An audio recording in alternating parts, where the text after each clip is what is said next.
Lily. So Lily, I'm just going to switch off. I'm going to get onto your slide. Let's just get you up. Thank you. I'm going to switch mine off and give you control now. Amazing. Kia ora, everyone. Thank you, Jane, Matt, and Duncan. I actually just flew Singapore Airlines from New Zealand to London, and it was such an easy and fabulous experience, as always. Kia ora, everyone. My name is Lily, and I am the Trade Executive for UK and Europe at Tourism New Zealand. I've recently just joined the team up here. I have been working for Tourism New Zealand for about 4 years now, creating content for our global trade team to use in their activity. So I feel super privileged to have recently moved up here to London and join our local trade team, which I've included their pictures in here, and I'm looking forward to working with all of you. So I know many of you look after multiple destinations, and it has been a bit difficult to keep on top of all the changes and requirements. So I just thought we'd start off with a little bit of a border update for New Zealand. So the great news is New Zealand is open to fully vaccinated visitors from visitor waiver countries at 11:59 on the 1st of May, just to be very specific. And even better, there are no requirements to self-isolate. So as soon as your clients land in New Zealand, they can begin their adventure, which is great. One thing to note is that pre-departure testing is still required, and what will happen when you arrive in New Zealand is you'll get a welcome pack, and that includes 2 RAT tests which you can use to self-test on day 1 and 5. So there still are some testing requirements to enter New Zealand. And the other thing to note is that New Zealand Customs will soon be implementing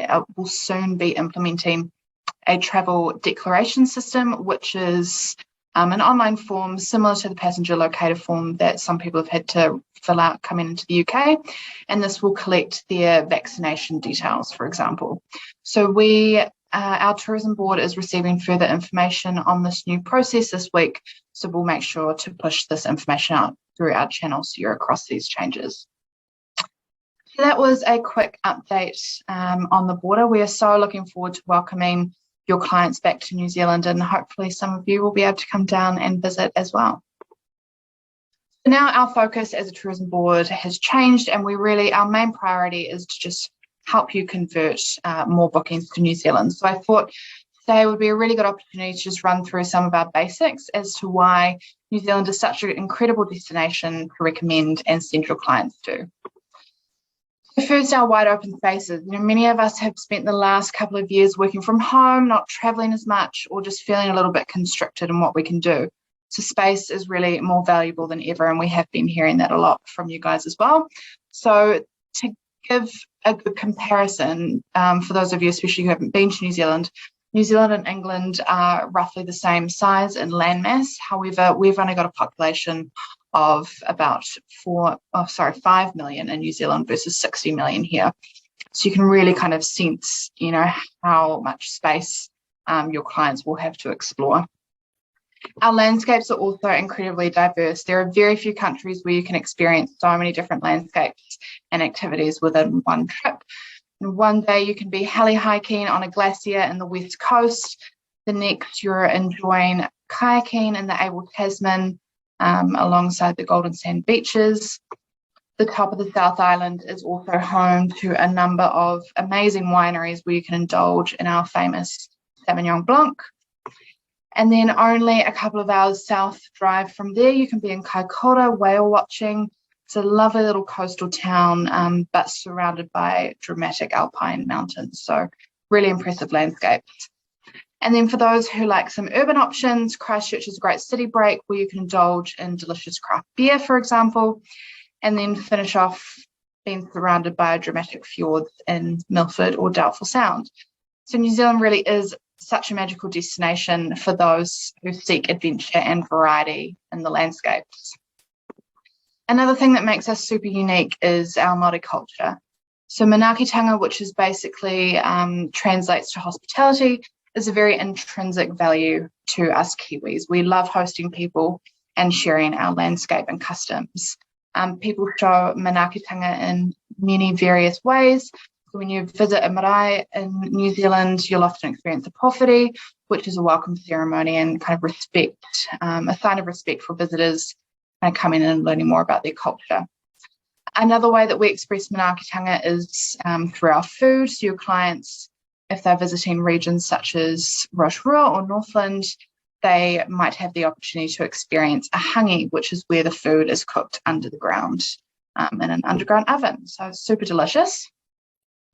And you will find that a lot of operators in New Zealand do infuse Māori principles into their business, even if that isn't super obvious to the visitor. We have a concept in New Zealand called the Te Aki Promise. And Te Aki is essentially a promise that we will do our best to look after the land and the people to preserve New Zealand for our future generations. And we ask visitors to follow the Te Aki Promise on their travels through a few ways, such as not littering or driving safely and showing respect for the local culture. And the last selling point is our self-drive freedom. So given New Zealand is a long-haul destination, it's refreshing the amount of freedom you do have to move around once you arrive.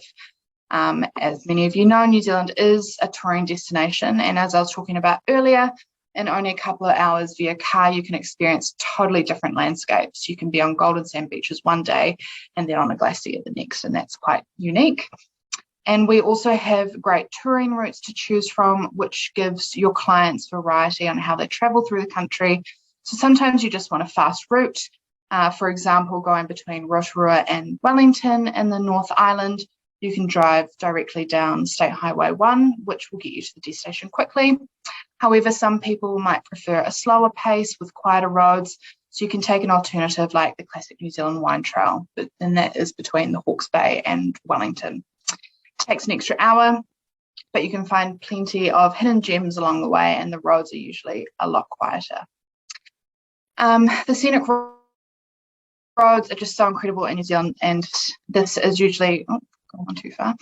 Usually the view for those stopping for lunch in the South Island, so it really is beautiful if you're travelling by car. For those clients who don't want to self-drive, New Zealand is really well connected on the ground with domestic airports. To fly from Auckland to Queenstown, for example, is less than 2 hours, and you only need to be at the airport 30 minutes before departure, so it's really nice and simple. We also have some rail options as well. So the Northern Explorer train travels through the North Island between Auckland and Wellington, and there are multiple stops along the way.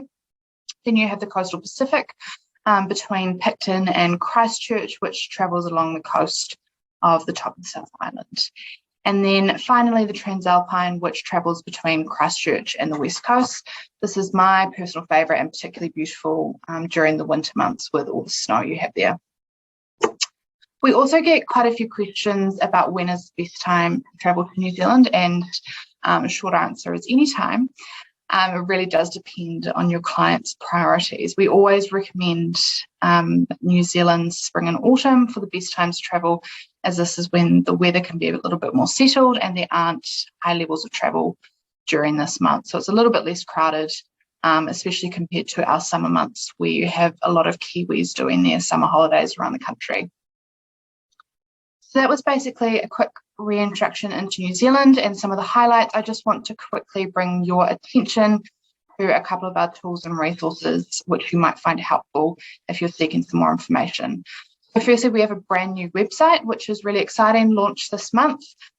We've really tried to simplify the content on the site to make it that much easier for you to find the information you might need. So there's heaps of downloadable assets, maps, or some inspirational content if you just need a few extra ideas for your itineraries.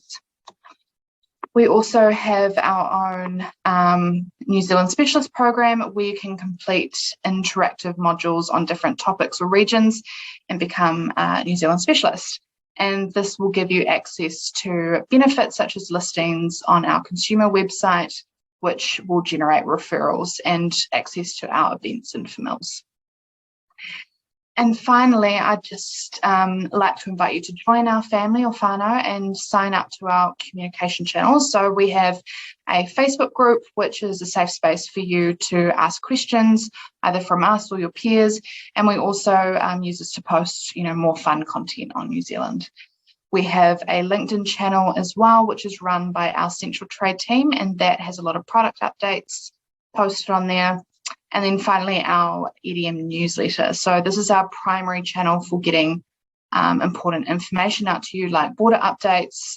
So for example, we'll send out more information about the new traveller declaration system via our EDM. So do make sure you are signed up to those. So now we thought we would finish off with a fun quiz to recap some of the information that we've shared tonight. So I'd like to, if you could